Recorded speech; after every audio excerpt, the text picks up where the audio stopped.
오늘 본문에 보면 우리가 잠깐 읽었지만 두 사람의 특별한 만남에 대해서 소개하고 있어요.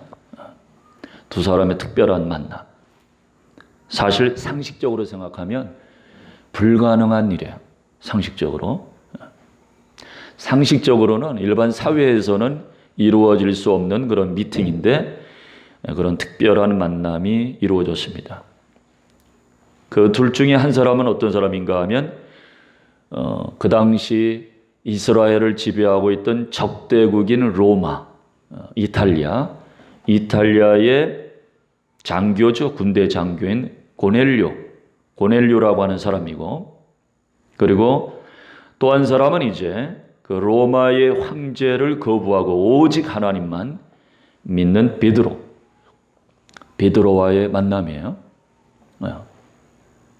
말하자면, 비교하자면 우리나라 일제 식민지 시대에 그 일본 장교하고 그리고 하나님을 잘 믿는 피지배 국가 사람인 한국 사람 중에서 종교 지도자하고의 만남이야.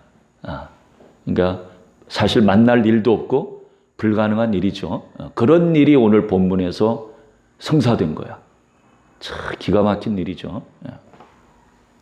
베드로가 군인이라서 고넬료를 만날 일이 있는 것도 아니고 참 놀라운 역사죠. 그런데 오늘 본문을 쭉 살펴보면 어떻게 이런 불가능한 만남이 이루어졌는가 살펴보니까 완전히 성령의 역사. 성령께서 전혀 만날 일이 볼 일이 없고 감정도 고리 깊은 두 민족의 두 나라 사람이 만나게 되는데 그것이 어떻게 이루어졌느냐? 완전히 성령이 역사하심으로 인해서 성령의 인도하심의 역사라는 것을 우리에게 보여주고 있습니다. 우리가 예수님을 믿으면서 예수 믿는 자로서 그리스도인으로서 누리는 특권 중에 빼놓을 수 없는 것이 신비한 성령의 인도하심을 경험하는 거예요. 우리가 예수님을 믿는 신앙의 맛이랄까 재미라고 하면은 성령의 인도하시는 그 역사하시는 것을 경험하는 거죠. 근데 오늘 본문에 그러한 내용들이 쭉 소개되고 있습니다. 오늘 본문을 통해서 우리가 성령님의 인도하심에 대한 소중한 교훈을 받을 수 있는 줄로 믿습니다. 첫째로 성령의 인도하심은 기도를 통해서 나타난다는 것을 보여주고 있어요. 기도의 사람을 통해서 또 기도하는 자리를 통해서 성령께서 인도하시는 것을 볼 수 있어요. 오늘 1절에 보니까 고넬료라고 하는 사람에 대해서 소개하는데 그는 담당 지역이 군대 장교인데 가이사라 지역에서 담당하고 있는 군대 장교였었어요. 이탈리아 부대의 백부장, 군인들 100명을 다루는 그런 장교죠. 그런데 육체적인 소속, 인간적인 소속을 보면은 적고 이탈리아에 소속된 사람인데 오늘 말씀해 보면 고넬료는 그의 영혼은 하나님께 소속된 사람이었던 것을 볼 수 있어요. 그의 육신의 소속은 이스라엘의 적국인 이탈리아 소속인데 그의 영혼은 하나님께 소속된 사람이었어요. 그러니까 하나님께서 그 고넬료의 육체의 소속이 아니라 영혼을 보시고 역사하시는 것을 볼 수 있어요. 그 고넬료는 비록 적국인 이탈리아의 장교였지만 어떤 사람이었는가 하면 고넬료뿐만 아니라 온 집안이 정말 특이하게 아주 경건한 집안이었다고 말씀합니다. 2절에 보니까 그가 경건하여 온 집안과 더불어 하나님을 경외하며 자기만 경건한 게 아니라 온 집안이 함께 하나님을 경외하는 사람들이었었어요. 일본 장교는 신사참배하고 그래야 되는데 그런 걸 강요하고 막 가르쳐야 되는 그런 직책인데 하나님을 온 가족이 그것도 자기 혼자 몰래 믿는 것도 아니고 온 집안이 다 하나님을 믿는다 그러면 상상하기 쉽지 않죠. 그런 것처럼 이 고넬료는 이탈리아 사람으로서 로마 황제를 숭배해야 되는 군대 장교인데 그런데 자기 혼자뿐만 아니라 온 집안이 하나님을 경외했다 그랬어요. 참 특별한 가정이지요. 뿐만 아니라 하나님을 경외할 뿐만 아니라 백성을 많이 구제했어요. 하나님의 마음을 가진 사람들이야.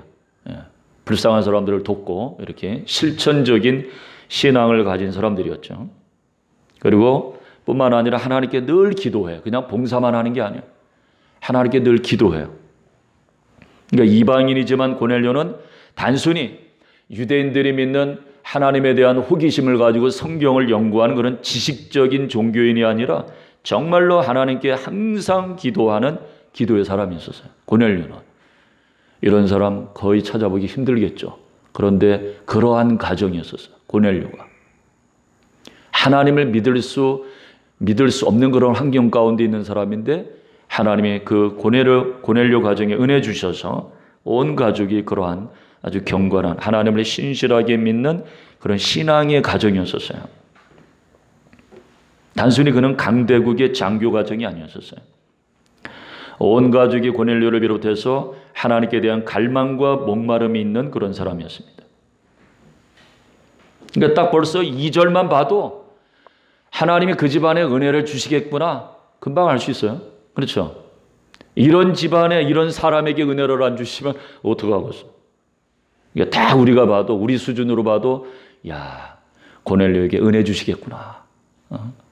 고넬료 가정이 그렇다면 정말 하나님께 늘 기도하고 불쌍한 사람들 자기 기득권을 막 그냥 행사하고 덤은 누려갖고 안달하는 집안이 아니라 베풀고 불쌍한 사람들 오히려 자기의 그런 직권을 이용해서 오히려 다른 사람들을 돕는 그런 일을 할 정도로 실천적인 신앙인이었으니까 얼마나 하나님이 그들을 사랑하시고 은혜 주실까 우리는 충분히 기대할 수 있습니다.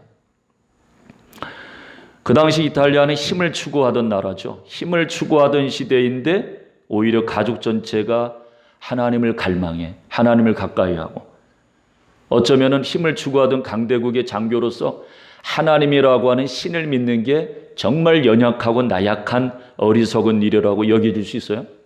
그런데 전혀 그런 배경에서도 하나님을 그렇게 갈망하고 목말라 있는 그런 가정이었습니다.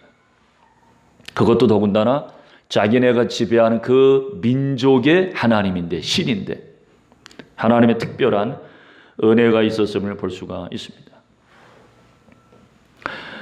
고넬료 가정을 통해서 우리가 깨달을 수 있는 것은 이 세상을 살아가면서 가장 복된 가정은 하나님을 향한 신앙으로 하나 된 믿음의 가정이 되는 거예요. 믿음의 가정. 믿음의 가정. 믿음의 가정이 되는 거죠. 나 혼자만 예수님을 물론 나 혼자 예수님 믿어도 축복이지만 나 혼자뿐만 아니라 온 가족이 한 믿음으로 같이 기도하고 한 교회 나가서 같이 신앙생활하고 하는 이 자체가 오늘 고넬료 가정이 한 구절을 읽으면서 야 고넬료 가정은 진짜 부럽다. 참 너무 아름답다. 은혜롭다. 그런 생각이 든다면 우리의 가정도 마찬가지로 그렇게 고넬료 가정같이 한 믿음 안에서 하나님을 사랑하고 하나님 뜻 이루기 위해서 살아가는 가정이 되어 있다면 그 가정이 복된 가정이죠. 그렇죠? 다른 거 없어도 우리 고넬료 가정 부럽잖아. 그렇죠? 부럽지. 그러니까 우리가 세상적으로 봤을 때는 별로 없는 것 같고 어리석어 보여도 우리가 고넬료 가정같이 이렇게 하나님을 사랑하는 가정이 되어 있다면 그 가족이 복된 가정인 줄로 믿습니다. 하나님께서 기도를 통해서 인도하셔요. 성령께서 4절에 보니까 하나님께서 환상을 보여주시는데 3절에 보면 제9시쯤에 환상을 보여주셨다 그랬잖아요. 그래서 천사가 나타나갖고 고넬료에게 이제 하나님의 말씀을 전하죠. 성령의 역사죠. 그런데 4절에 보니까 하는 말씀이 고넬료야 내 기도와 구제가 하나님 앞에 상달되어 기억하신 바 되었다. 그렇게 말씀을 해요. 기도가 상달됐다는 거예요. 그러니까 하나님이 그들의 기도에 성령의 인도하심으로 응답하셨다는 그런 정가를 듣게 돼요. 그러니까 하나님은 그들이 비록 유대인들이 미워하는 그런 적국의 장교 가정이었지만은 하나님은 사람의 겉모양을 보지 아니하시고 사람의 마음의 중심을 보시는 거예요. 나라 소속이 어디든 어떤 직위에 있든지 상관하지 아니하고 하나님은 그들의 마음의 중심을 보시고 은혜를 주시는 것을 볼 수가 있어요.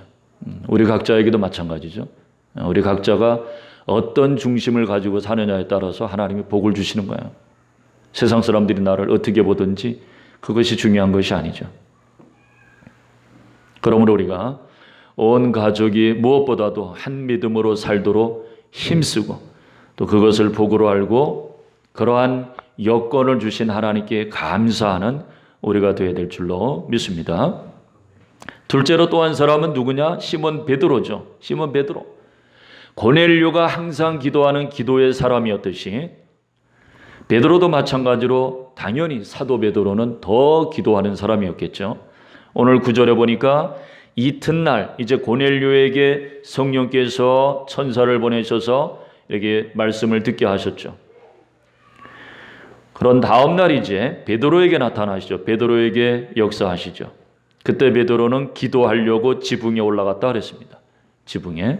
이스라엘의 집은 우리나라 옥상같이 되어 있어서 올라가서 기도도 할 수 있고 판판하니까 그리고 농산물도 이렇게 말릴 수 있고 그런 곳이잖아요. 우리나라 옥상이라고 하는 그런 형식이잖아요.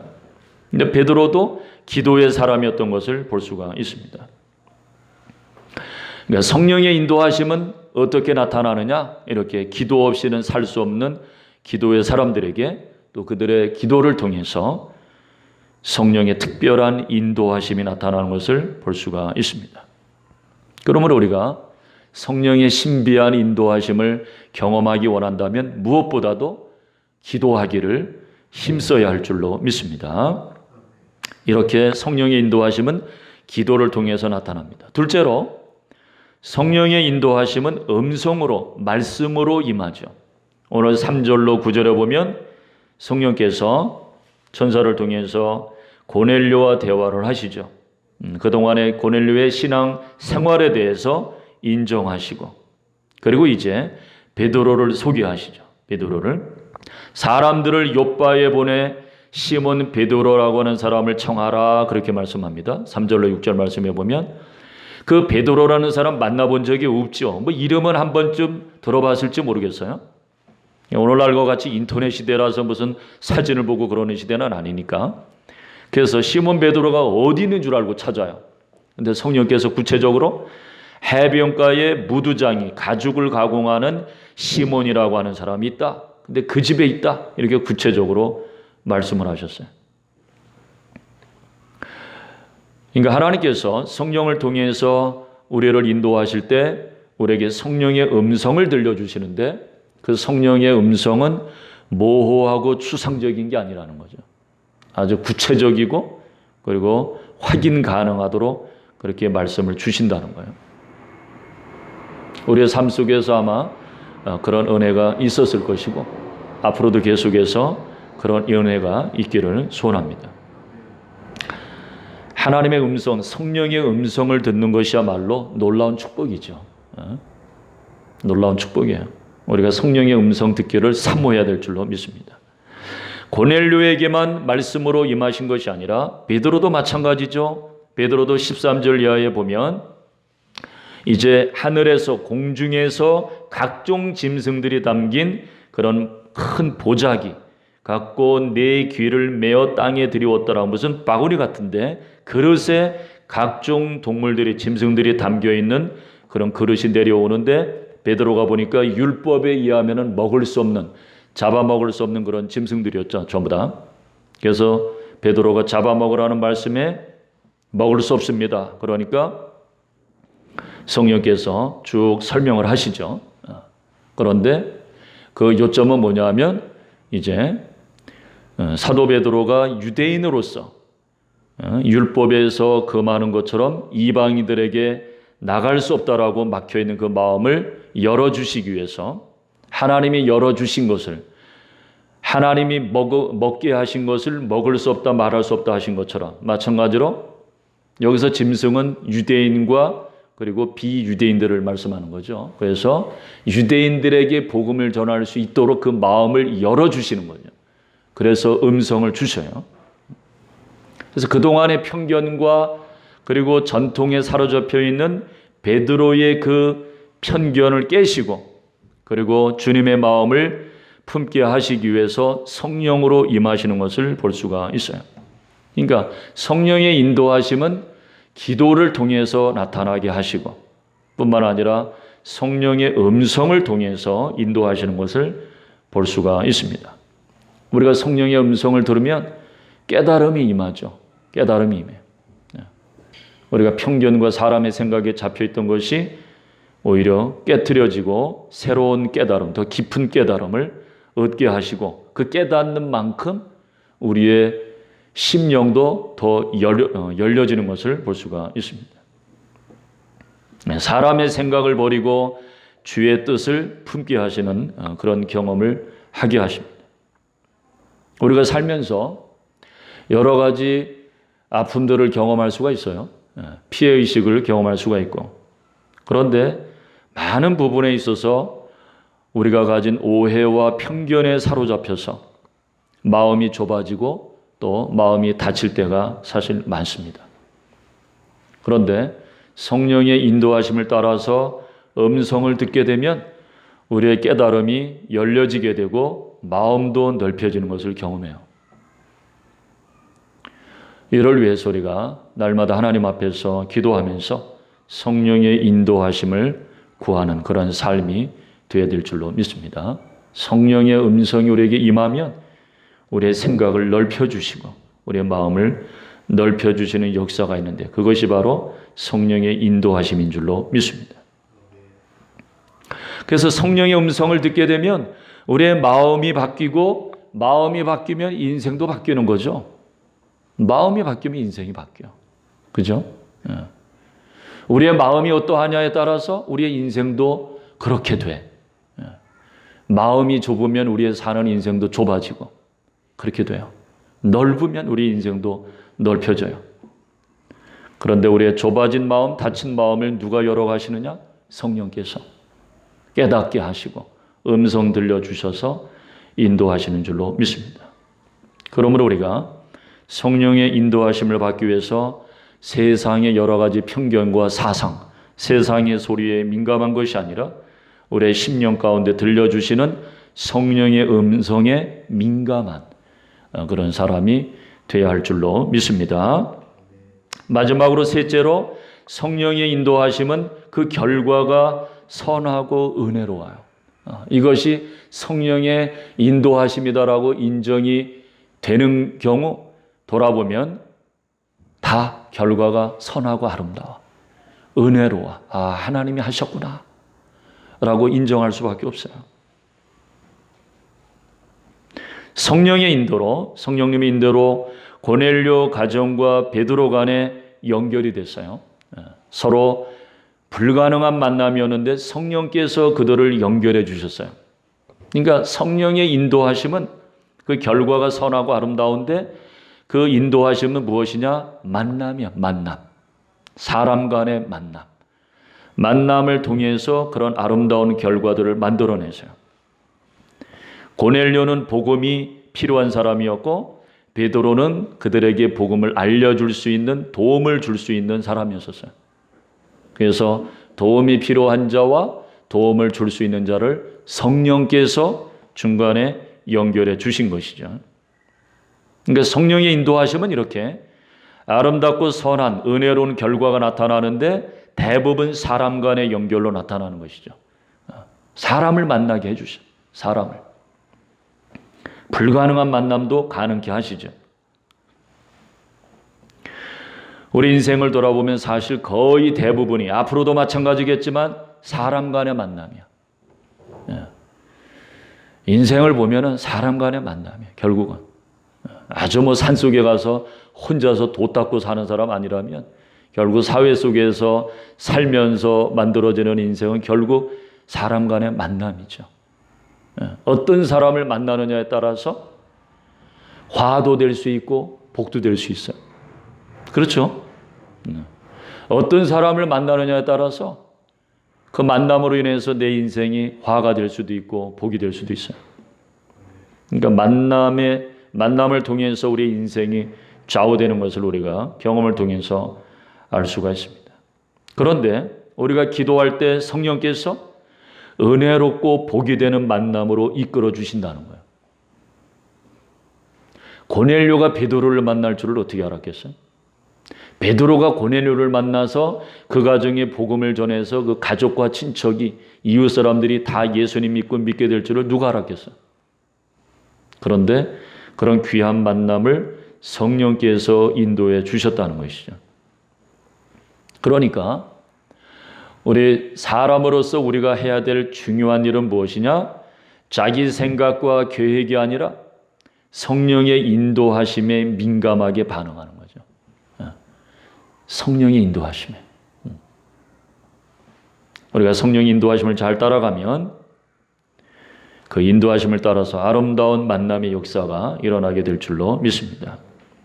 28절로 35절로 보면 28절로 35절에 보면 이제 베드로가 고넬료 가정을 방문해 갖고 각자가 어떻게 해서 미팅이 이루어졌는지 간증을 해요. 간증. 고넬료는 고넬료가 본 환상, 들었던 음성에 대해서 쭉 이제 간증을 하죠. 그러면서 당신이 그 해변가에 시몬의 집에 있을 때 거기에 베드로라고 하는 사람이 있는데 가서 찾아가서 청하라. 그렇게 성령께서 말씀하셨습니다. 이렇게 간증을 하죠. 그리고 베드로도 마찬가지로 그가 본 환상을 얘기하면서 내가 잡아먹게 한 것을 속되고 깨끗하지 않다고 말하지 말라. 결코 먹지 아니하리라 말하지 말라. 그렇게 말씀하셨던 것을, 깨닫게 하셨던 것을, 열어주셨던 것을 간증하죠. 그러면서 얻은 결론이 뭐냐면 결국은 고넬료는 고넬료대로, 베드로는 베드로대로 성령이 각자를 인도하셔서 오늘 이 만남이 이루어졌다고 하는 것을 확신하게 되죠. 확신하게 돼. 고넬료는 고넬료대로, 베드로는 베드로대로. 우리가 살아가면서 여러 만남들이 일어나는데 어떤 만남은 정말로 정말 우리 하나님이 인도하셨구나. 그런 만남이 있어. 우리가 어느 교회에 출석하게 되는 것도 마찬가지지. 그죠? 가장 귀한 만남 중에 하나가 뭐겠어요? 교회를 만나는 것이지. 목회자를 만나는 것. 또 목회자는 성도를 만나는 것. 이런 만남들. 다 성령께서 하시는 거죠. 특별히 그 만남이 은혜가 있고 축복이 돼. 그래서 서로 간증을 하다 보면 간증을 통해서 성령의 역사하심이라고 하는 것을 더 확신하게 되고 분명하게 깨닫게 되죠. 하나님이 인도하셨다는 확신을 얻으면 그 인도함을 받은 사람들의 마음이 어떻게 돼요? 활짝 열리지. 활짝 열려요. 하나님이 만나게 하셨구나. 그죠? 교회도 마찬가지야. 그냥 내가 선택해서 나가고 있는 중이야. 그렇게 알고 출석하는 거하고 하나님이 인도하신 교회야. 성도야. 이렇게 확신을 가지고 이루어지는 만남은 차원이 다르죠. 사람들끼리도 마음이 활짝 열릴 뿐만 아니라 그 사람 간의 열린 마음은 당연히 하나님을 향해서 활짝 열리게 되죠. 그런 열린 마음 가운데 하나님의 은혜가 부어지는 것이죠. 이렇게 성령이 인도하시는 만남은 섭리를 깨닫게 하시고 은혜를 기대하게 하는 그런 기쁨의 만남이에요. 하나님이 우리의 만남을 통해서 어떤 일을 하실까? 기대가 돼. 불편하고 불쾌해서 피해 다니는 만남이 아니라 기대가 돼. 그죠? 하나님이 무슨 이유로 우리를 만나게 하셨을까? 그런 기대가 되죠. 그런 것처럼 마찬가지로 성령의 인도하심을 따라서 만나게 되는 만남은 이렇게 놀라운 축복으로 이어지게 되는 줄로 믿습니다.